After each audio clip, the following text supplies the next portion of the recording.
Welcome back to Yahoo Finance. The latest jurisdiction to make some moves on mask mandates and vaccine mandates is Washington, D.C. The announcement February 15th, the vaccine mandate will expire, and then February 28th, the indoor mask mandate will expire. Let's get a little bit more on what this means, as well as other jurisdictions that are in focus with their mandates. Yahoo Finance's Anjalee Khemlani here with all the details. Anj.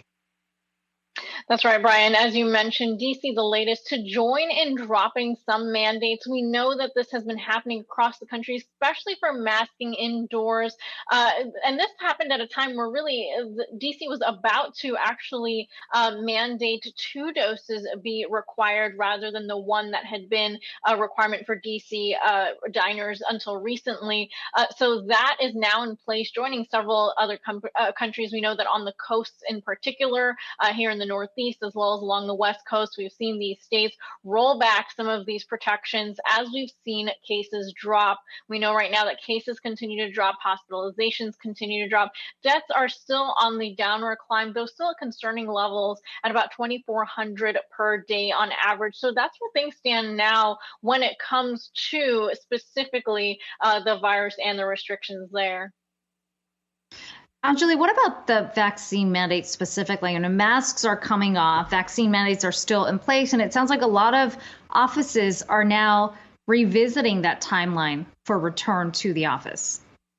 That's right. With Omicron out of the way, we're definitely seeing that. As it stands right now, we know that New York City, of course, had to let go of over 1,400 individuals who did not comply with the vaccine mandate deadline, largely seeing educators or those that work for the Department of Education laid off as a result of this. Meanwhile, we see Microsoft looking for a back to work, specifically in Washington and California, by the end of the month. So that really is going to start to trigger a lot more conversations about the return to office.